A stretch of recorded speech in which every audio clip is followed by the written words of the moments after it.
Amigas y amigos, esperamos que estén muy bien. El día de hoy les traemos un cuento de la escritora Patricia Ivonne Fuentes. Pertenece a la serie Mujeres Asesinas y este cuento es sobre Carla, la Chacala. Esperamos que les guste. Si es así, no dejes de suscribirte, por favor, darle like y compartirlo. Empezamos. Carla entró a la cárcel a la edad de 30 años y para ese momento ya había matado a muchos, o por lo menos a 8 personas, porque esos fueron los crímenes que las autoridades le pudieron probar. Ella era una asesina a sueldo, ocupación infrecuente para las mujeres, y cuando le hacían los encargos de mandar al otro mundo a alguien, a Carla le gustaba enterarse de los motivos. Quería saber todo lo que se pudiera de sus clientes, aunque la mayoría de ellos eran bastante discretos. Simplemente querían que se hiciera el trabajo, pagar por él y olvidarse.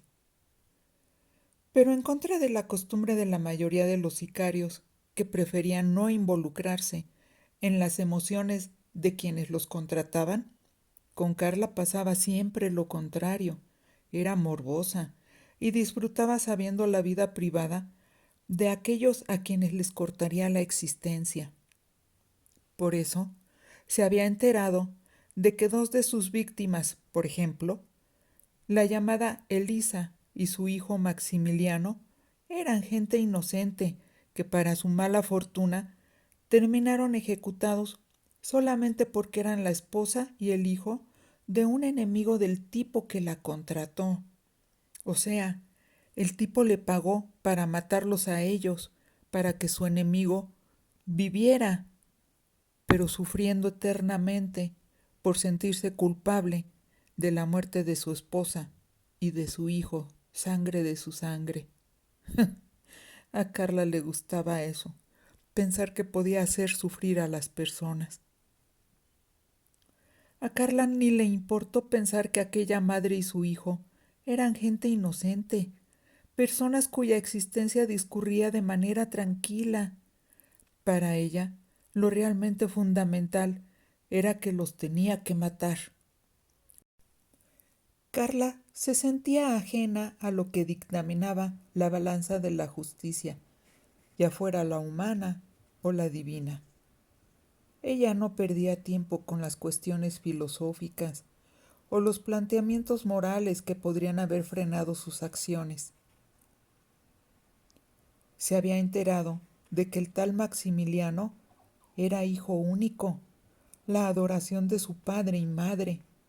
Era un muchacho atlético, había competido en varios torneos de fútbol, sacaba excelentes calificaciones en su carrera de derecho. Y él creía, el muy ingenuo, que algún día llegaría a ser presidente de la República.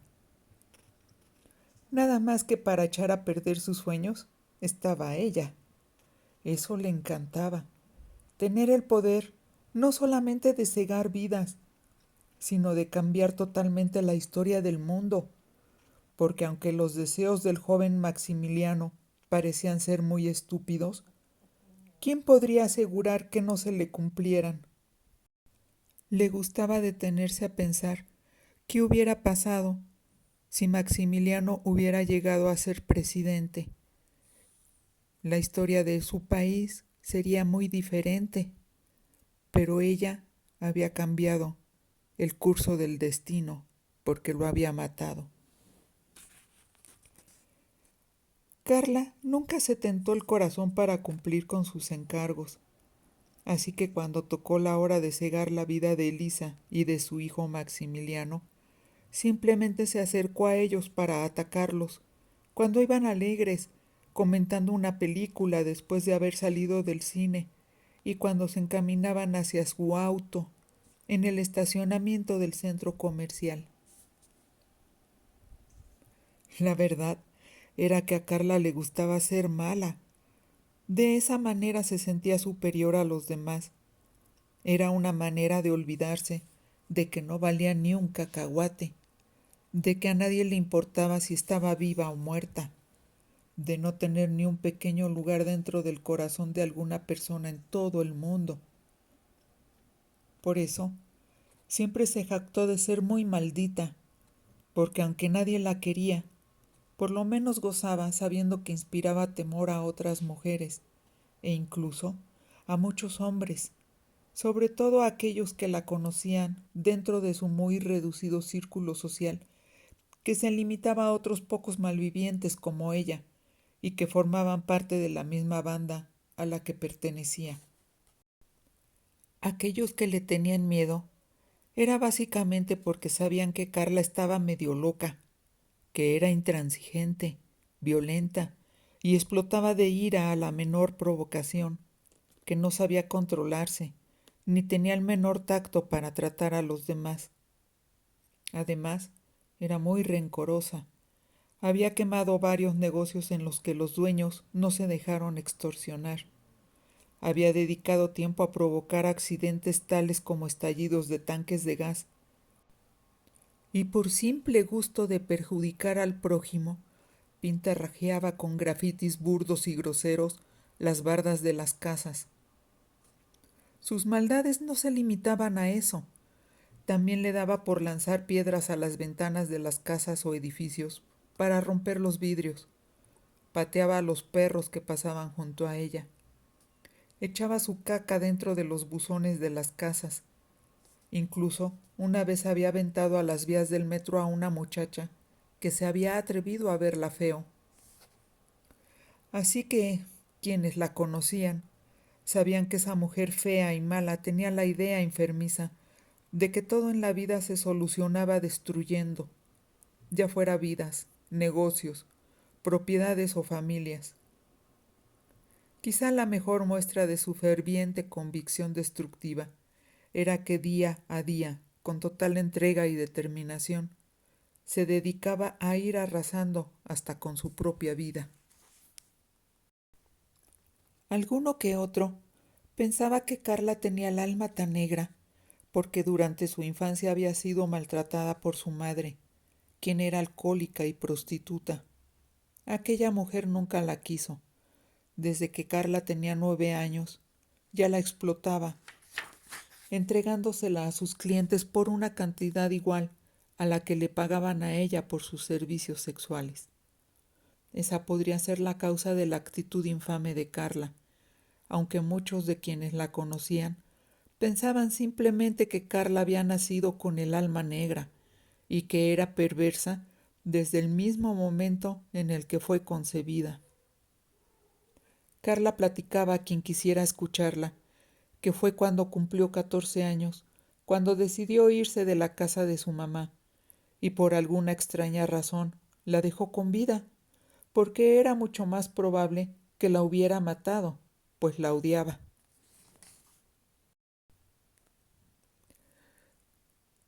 Cuando se pudo librar de la explotación sexual y del yugo materno, primero vivió un tiempo en la calle, debajo de los puentes, durmiendo en los quicios de las puertas de las casas, drogándose con cemento con otros chavos de la calle en espacios públicos como parques o deportivos.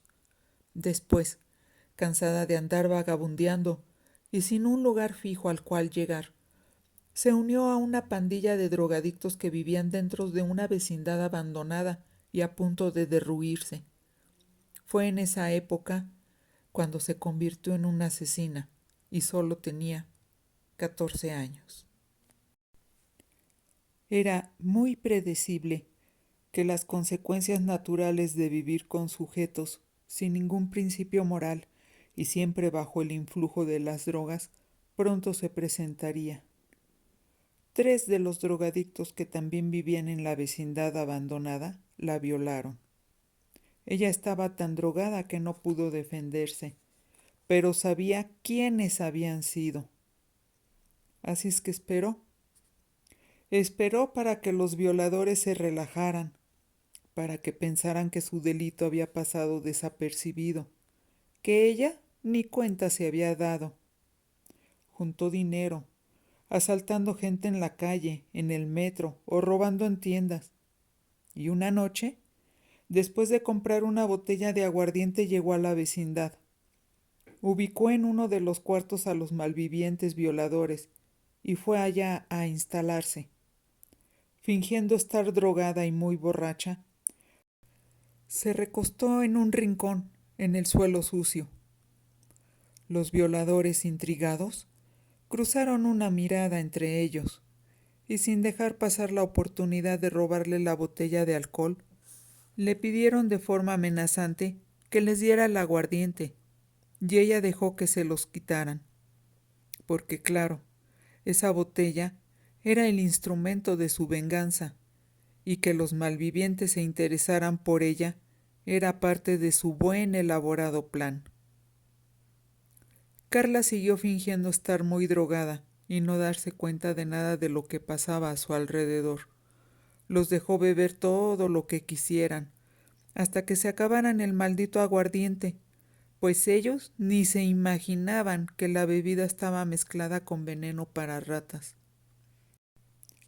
El aguardiente era simplemente el medio, la herramienta para consumar su revancha y cometer sus primeros 3 asesinatos. Abusivos como siempre, y sin sospechar que vivían sus últimos momentos, los violadores estuvieron empinándose la botella, rolándosela entre ellos, queriendo acabársela cuanto antes para dejar a Carla sin un solo trago. No conformes y ya ebrios, empezaron a burlarse de ella, cuando Carla fingió que tenía visiones. Ella se puso a hablar hacia la pared con alguien invisible, alargando su actuación con el fin de convencerlos de que ella deliraba. Se puso a manotear el aire, regañando a un ser invisible que nadie veía. En medio de las carcajadas de sus violadores, gritaba a la pared, tal y como si el muro fuera alguna persona, y le decía que se callara, que no podía ponerse a cantar de esa manera, y menos sin su permiso. Al verla tan fuera de sus cabales, los malvivientes violadores empedernidos se pusieron de acuerdo para atacarla sexualmente de nuevo. ¿Quién le manda a ser tan idiota de venir a meterse a la boca del lobo?, dijo uno de ellos. Vamos a terminar haciéndole un favor, opinó otro, porque estando así tan loca, nadie más le va a hacer caso en toda su pinche vida. A lo mejor nomás está haciendo la loca, opinó el tercero, que estaba, sin saberlo, más acertado que los otros dos. Nada más está haciendo la mensa y tomándonos el pelo. Pero los otros dos no estuvieron de acuerdo. Esa teoría no les convenía a sus intereses, estaban deseosos por violarla. Así que, no queriendo crearse enemistades ni quedar mal con sus amigos, el tercero añadió, esta vez obteniendo la aprobación de los otros, que quizá la Carla los había ido a buscar, porque como estaba bien fea y nadie le hacía caso, realmente lo que quería la infeliz era que ellos 3 le dieran duro y tendido otra vez, como la otra vez, aquel día, ¿se acordaban? Porque le había gustado, de seguro había disfrutado todo lo que le habían hecho semanas atrás. Y esta vez, ahora sí, los otros dos le festejaron su sugerencia. Por supuesto que Carla escuchaba todo lo que decían, y aunque su furia por la burla infligida y por el menosprecio que mostraban hacia ella era muy difícil de controlar, se propuso seguir fingiendo que estaba alucinando, porque no quería salirse de su plan, así que se comportaba como si estuviera muy drogada, y les hizo creer que estaba totalmente ajena a sus malas intenciones. Cuando ellos se levantaron del asqueroso colchón lleno de chinches y pulgas, y fueron hacia donde ella estaba, decididos a atacarla, Carla se giró, parpadeó como enfocándolos, se les quedó viendo fijamente, y les sonrió, aparentando estar idiotizada. Los violadores se detuvieron a medio camino. No se esperaban que ella cambiara tan abruptamente su conducta, que dejara de vociferar y lanzar de golpes a la pared, y de repente se convirtiera en alguien amable y sonriente. Azorados presenciaron la manera en la que ella ahora se mostraba sensual. Se les insinuaba levantándose la playera, mostrándole su torso desnudo, acariciándose a sí misma, provocativa. Ellos se desconcertaron primero y soltaron la carcajada después. «Te dije que le había gustado cómo nos la cogíamos la otra vez», recalcó su teoría aquel que había opinado al último. Y se volvieron a reír.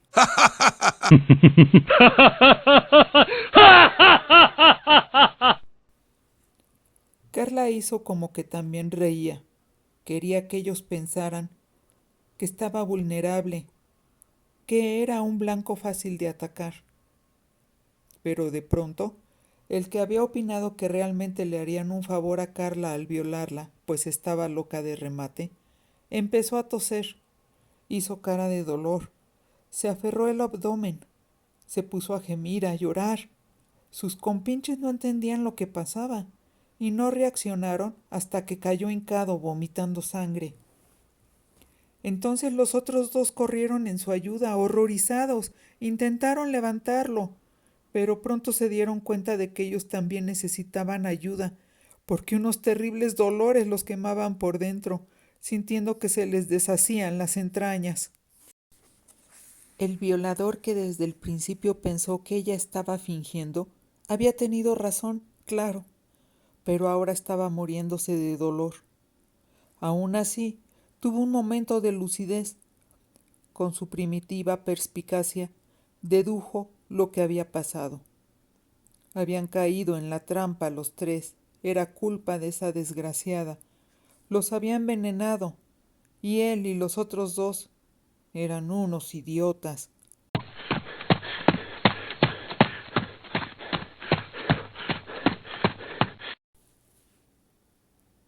Se levantó y corrió hacia ella. Quiso atacarla, desquitarse, matarla antes de que él mismo cayera muerto, pero estaba retorciéndose de dolor. Acompañaba sus gemidos con insultos condenatorios. Le reclamó ser una maldita asesina, pero ella solo se rió.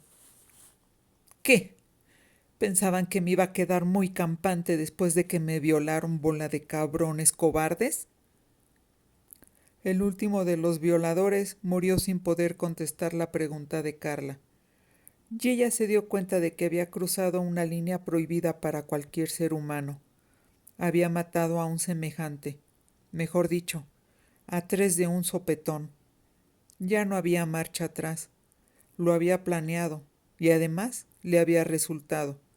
Su venganza estaba cumplida. Lejos de arrepentirse o de preocuparse por las consecuencias de sus actos, mejor decidió que regaría el chisme. Eso le pareció bien. No se quedaría callada, porque quería que la respetaran, que todos le tuvieran miedo. Y así fue como cayó en el oficio de sicaria. El chisme pasó de boca en boca, y si Carla quedó impune, fue porque se movía en el círculo más bajo de la sociedad, en la escoria. Sus compañeros eran malandrines, vagos, drogadictos, raterillos que le metían al cemento, y esa clase de gente ni a los de la policía ni a nadie más le importaban. Si acaso la conciencia empezaba a remorderle, ella la acallaba, diciéndose a sí misma que los tipos a los que había matado eran basura. Ellos nunca habían hecho nada bueno con sus vidas, al contrario, habían dañado a muchos, asaltándolos, robando autopartes, vendiendo droga.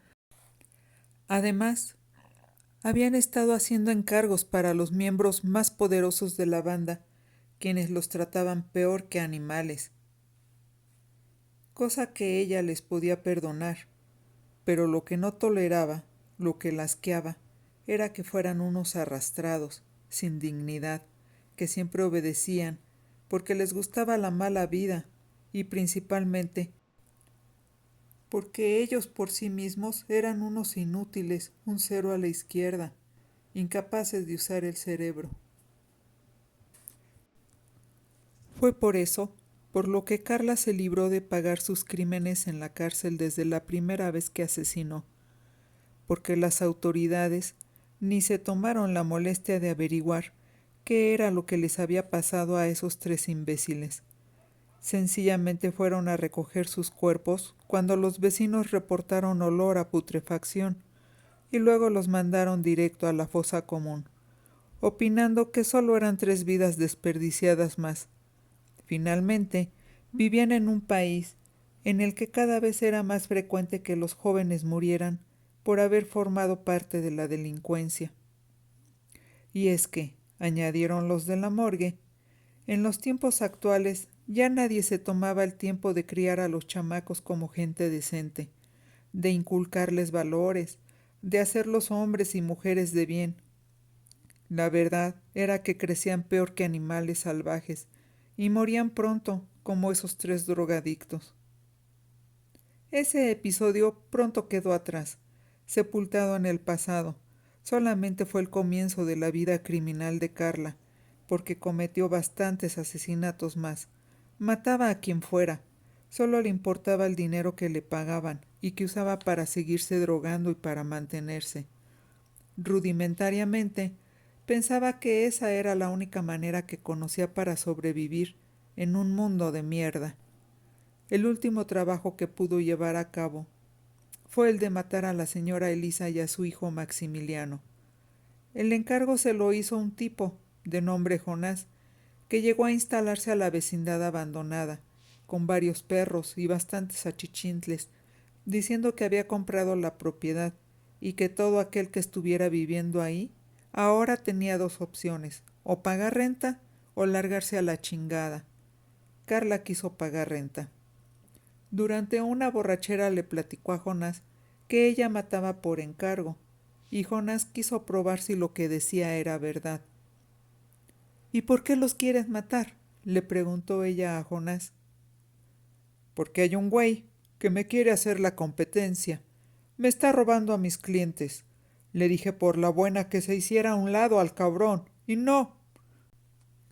No solo no se abrió, sino que anda presumiendo que ahora él maneja el territorio y tiene a una bola de idiotas que andan ofreciendo la mercancía más barata, para que los clientes los busquen a ellos y no a mí. Quiero darle un escarmiento, que sepa que conmigo no se juega. Entonces, preguntó Carla. Ah, entonces eres narco. Eso no te importa, replicó Jonás, y Carla se rió. No hay tos, güey, me vale madres, le dijo ella. Luego observó detenidamente la foto que Jonás le entregó. Se trataba de una mujer y de su chamaco, de apenas 15 años. Ya los tengo investigados, le informó Jonás. Salen todos los miércoles a las 6 de la tarde para ir al cine. También le dio la dirección del cine al que acostumbraban a ir. Le dio las placas del coche, le dijo en dónde vivían y muchos datos más. Chale, si los tienes investigados, si ya sabes cuál es el mejor momento y lugar, ¿por qué no los matas tú?, le preguntó Carla, pensando interiormente que el tipo presumía de ser un chingón, pero seguramente era un pinche cobarde. Como si Jonás pudiera leerle los pensamientos, escupió al suelo con desprecio y se limitó a decirle: Pues porque no me conviene, y punto. No te metas en lo que no te importa, carajo. Y Carla tuvo que conformarse con lo poco que sabía de sus nuevas víctimas. Carla hizo el trabajo, como siempre. Sin embargo, ni se imaginaba que sería el fin de su corta y despreciable carrera de asesina. Y es que sucede que a Jonás la policía ya se la tenía jurada, lo tenían acorralado. Ya no se conformaban con la cuota que les pagaba. Decían que los de arriba los presionaban para que capturaran a alguien, quien fuera, porque estaban empezando a sospechar que eran unos traidores y que vendían protección a los criminales. Así que Jonás pensó que bien podía matar dos pájaros con la misma pedrada.